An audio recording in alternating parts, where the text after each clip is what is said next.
A veces uno se olvida de la belleza casi mágica que se esconde en las matemáticas del mundo real. Totalmente. Pensamos en conceptos como el número pi o el radio de un círculo, y nos parece algo abstracto, de pizarra y tiza. Sí, algo de la escuela. Y de repente te encuentras con que esos mismos principios son los que permiten que una señal de radio viaje de un continente a otro. Es una locura cuando lo piensas. ¿Cómo es posible que una idea geométrica tan pura se traduzca en algo tan tangible como, bueno, como poder hablar con alguien al otro lado del planeta? Pues esa es precisamente la pregunta que vamos a explorar hoy. Ajá. Las fuentes que tenemos sobre la mesa son una colección de manuales técnicos, pero nos vamos a centrar en uno en particular. Es una guía muy detallada sobre diseño y construcción de antenas para radioaficionados. Específicamente para las bandas de VHF y UHF, ¿no? Correcto, exacto. Es un texto denso, lleno de fórmulas, de tablas, pero con una filosofía muy clara. Y nuestra misión para este análisis a fondo es justo esa: desentrañar ese vínculo, ese puente secreto entre la geometría más fundamental y la práctica de la radioafición. Eso es. Queremos entender cómo la teoría matemática se convierta en una herramienta, en un plano, para construir aparatos que, literalmente, envían nuestra voz por el aire a miles de kilómetros. Venga, vamos a desgranar esto. Para empezar, y aunque parezca básico, tenemos que definir la piedra angular. Sí, ¿Cuáles son esos conceptos geométricos que un constructor de antenas tiene, grabados a fuego? pues lo fascinante es que todo, absolutamente todo, se reduce a una única relación fundamental. ¿Así? Sí, la que existe entre las dimensiones físicas de la antena y la longitud de onda de la señal de radio para la que está diseñada. La longitud de onda. Esa es. La longitud de onda, que en los manuales se representa con la letra griega lambda. Lambda. Exacto, lambda.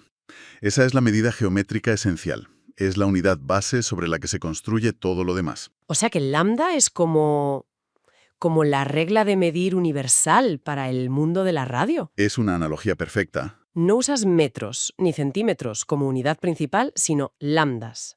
Me gusta la idea. Pues es así. Pero claro, ¿cómo pasamos de algo que medimos en una radio, como los megahercios de una frecuencia, a una regla física que podamos usar en el taller? Ahí es donde entra la primera fórmula, la más importante de todas, y es elegantemente simple. A ver. La longitud de onda, lambda, es igual a la velocidad de la luz, c, dividida por la frecuencia, f. Lambda igual a CF. Eso es, la velocidad de la luz es una constante, unos 300.000 kilómetros por segundo. Así que, conociendo la frecuencia, puedes calcular la longitud física de su onda. Y para que esto deje de ser abstracto, pensemos en una frecuencia típica de radioaficionado. No sé, la banda de 6 metros, sobre los 50 megahercios. Vale, Si aplicamos la fórmula, nos da que la onda mide casi 6 metros. casi 6 metros, ¿sí? De repente, algo invisible tiene el tamaño de una furgoneta. Y esa dimensión física es la clave para poder atraparla. Precisamente, la antena tiene que estar, por así decirlo, en resonancia geométrica con la señal. Resonancia geométrica. Su tamaño físico tiene que ser una fracción coherente de la longitud de esa onda. Ya. Si no hay esa correspondencia, la transferencia de energía es terriblemente ineficiente. Es como intentar coger una pelota de tenis con una red de portería de fútbol. Claro, no está hecha a su medida. Simplemente, la pelota pasará de largo. La antena, si no tiene las dimensiones correctas, es ciega a esa frecuencia. Vale, entonces, si lambda es nuestra regla de medir universal para el mundo de la radio, significa que cualquier antena, da igual su forma, es en el fondo un múltiplo de esta medida. Sí, Es como construir con piezas de Lego que solo vienen en tamaños de media lambda o un cuarto de lambda. es una analogía perfecta. La pieza de Lego más básica en el diseño de antenas es el dipolo. El dipolo, claro. Su forma más común, el dipolo de media onda, mide exactamente eso, la mitad de la longitud de onda de la frecuencia para la que está hecho. Siguiendo el ejemplo de antes, para esos 50 megahercios, Pues si la onda mide casi 6 metros, el dipolo básico medirá unos 3 metros, de punta a punta. es una traducción matemática directa. Totalmente. Pero en las guías veo diseños mucho más complejos que un simple alambre. Veo antenas circulares, las típicas antenas de televisión con muchas varillas. ¿Todas siguen esta regla del Lego? Todas. Por ejemplo, una antena de bucle o loop circular, que es básicamente un círculo de cable o tubo. Ajá. Su diseño también depende directamente del lambda. En este caso, su circunferencia total tiene que ser aproximadamente igual a una longitud de onda completa. Y aquí es donde reaparece ese número mágico que mencionabas al principio. Sí, Exacto. Para calcular la dimensión física de ese bucle, necesitas la fórmula de la circunferencia, que es c igual a pi por diámetro. de nuevo, pi y el radio o el diámetro se convierten en herramientas de taller, herramientas para construir un dispositivo que resuene con una longitud de onda específica. Entiendo. Así que si quiero construir un bucle para 144 MHz, primero calculo su lambda, que es de unos 2 metros. Eso es. Luego sé que la circunferencia de mi bucle debe medir esos 2 metros. Y finalmente, uso la fórmula con pi para saber de qué diámetro tengo que cortar el tubo. Para que una vez curvado te dé esa circunferencia exacta. Es un camino directo desde la física de ondas hasta el trabajo manual. Exacto. Y con las antenas más complejas, como las Yagi, las que parecen un esqueleto de pez, el principio es el mismo. ¿Vale? Tienes un elemento principal, el dipolo, que mide media lambda.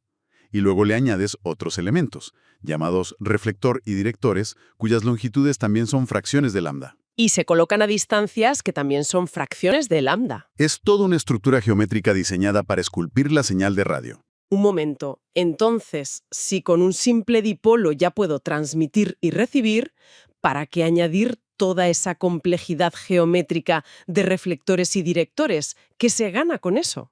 Se gana directividad y por tanto ganancia. Volveremos a eso más adelante, pero la idea clave es que esa geometría adicional concentra la energía en una dirección. Como hace el reflector de una linterna. Justo. Pero antes de llegar al rendimiento, hay una sutileza en la construcción que es crucial. Adelante. Los cálculos que hemos hecho nos dan una longitud eléctrica teórica, pero el mundo real introduce sus propias variables. Claro. Uno de los conceptos más importantes que detallan estos manuales es la relación entre la longitud del elemento de la antena y su diámetro, lo que llaman la relación LD. Longitud-diámetro. Y esto nos lleva al factor K de acortamiento. ¿Factor K de acortamiento? Espera, ¿me estás diciendo que después de darnos una fórmula matemática perfecta, ahora resulta que hay que corregirla a ojo? No es a ojo, es más geometría. Piénsalo así. La corriente eléctrica no se detiene en seco al final del cable. Vale. Crea un pequeño campo alrededor de los extremos, un efecto conocido como efecto de punta. Capacitancia, ¿no? Exacto. Un cable o tubo más grueso tiene un campo más grande en sus extremos. Y eso hace que la antena se comporte eléctricamente como si fuera un poco más larga de lo que es físicamente. Ah, entiendo. Así que tenemos que acortarlo un poco para compensar ese efecto. El factor K es la matemática que describe ese fenómeno geométrico. O sea, la geometría del propio material, su grosor, afecta la geometría del campo eléctrico que crea. Y hay que ajustar una para que la otra sea perfecta. Se va complicando. ¿O se vuelve más preciso? Se vuelve más preciso. Pero aquí es donde estas guías demuestran su valor. Claro. Saben que no todo el mundo quiere estar calculando factores de corrección. Por eso incluyen tablas maravillosas. Tablas de consulta. Estoy viendo una. La tabla 3, que es oro puro. Te dice directamente, para la frecuencia de 144 MHz, si usas un tubo de 12,7 milímetros de diámetro, la longitud del dipolo debe ser de 95,88 centímetros. Eso es fantástico. Es lo que se quiere al final, ¿no? Menos cálculo y más tiempo en el taller con el soldador. Claro. Es la belleza de la buena divulgación técnica. Te da el por qué con la fórmula y luego te da el cómo con una tabla para que no te equivoques. Es el puente perfecto entre la matemática pura y el banco de trabajo. Totalmente. Y lo que es fascinante es cómo una propiedad puramente geométrica, el diámetro, modifica a otra, la longitud. Entendido. La geometría nos dice el largo y el grosor exactos. Pero construir una antena es una cosa y saber si va a ser buena es otra. Ajá. Podemos seguir usando esta regla de la geometría para predecir si nuestra antena va a ser capaz de contactar con alguien en Australia o si apenas se lo oirá en el pueblo de al lado. Absolutamente. De hecho, el rendimiento de una antena es en gran medida una consecuencia directa de su geometría. Aquí es donde entra. Aquí es donde entran dos conceptos que aparecen constantemente en estas guías: directividad y ganancia. Ganancia. Esa palabra siempre me ha parecido un poco engañosa. Suena a que la antena crea energía de la nada, como un amplificador. Es una confusión muy común, pero la explicación es mucho más elegante y, de nuevo, geométrica. A ver, Una antena es un dispositivo pasivo, no crea energía. La ganancia se refiere a su capacidad para concentrar la energía que irradia en una dirección específica. La analogía de la linterna. La analogía perfecta. Una bombilla desnuda de 5 vatios irradia luz en todas direcciones por igual. Sí. Si metes esa misma bombilla en un reflector parabólico, no estás creando más luz, pero la concentras toda en un haz estrecho y potente. Y en la dirección del haz, la intensidad es mucho mayor. Eso es la ganancia. Así que es la forma, no la fuerza. Me encanta esa idea. Todo el mundo piensa en la radio en términos de vatios, de potencia bruta, pero lo que estamos descubriendo aquí es que una geometría inteligente puede ser mucho más eficaz. Que simplemente gritar más fuerte. Has dado en el clavo. Una antena Yagi, entonces. Una antena Yagi, con sus elementos adicionales, no añade potencia. Actúa como una lente o un reflector para las ondas de radio, enfocándolas. Y la forma de ese haz de radio es donde vuelve a entrar la geometría. Para predecir el rendimiento. Justo. ¿Y cómo se mide eso? ¿Cómo se traduce la forma del haz a un número de ganancia? Aquí es donde las fuentes presentan una fórmula que a primera vista parece casi mágica por su simplicidad. ¿Así? Dice que la ganancia, G, se puede estimar con esta expresión. G es igual a 32.027 ¿Vale? dividido por el producto de teta E y teta H. Un momento. Esa fórmula me parece casi demasiado simple. ¿De verdad puedes ignorar el material, la potencia y calcular un parámetro tan clave solo con dos ángulos? ¿Dónde está el truco? No hay truco, esa es la belleza. Los dos ángulos teta E y teta H son simplemente los anchos del haz principal de radiación de la antena. Medidos en grados, en los planos vertical y horizontal. Exacto. Lo que la fórmula nos dice es que la ganancia es inversamente proporcional al área que cubre el haz. A ver, Si tu antena concentra toda su energía en un haz muy estrecho como un puntero láser, su ganancia en esa dirección será altísima. y si la irradia en un haz muy ancho, como una bombilla, su ganancia será baja. Justo eso. Es increíble. Es como si para saber la potencia de un foco de luz, en lugar de medir la luz directamente, midieras el ángulo del cono de luz que proyecta. Sí.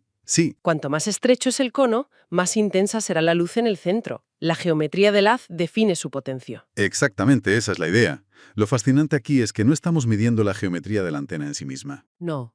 sino la geometría del campo de energía invisible que la antena crea a su alrededor. El lóbulo de radiación. Es una aplicación de la geometría a un objeto intangible, el lóbulo de radiación.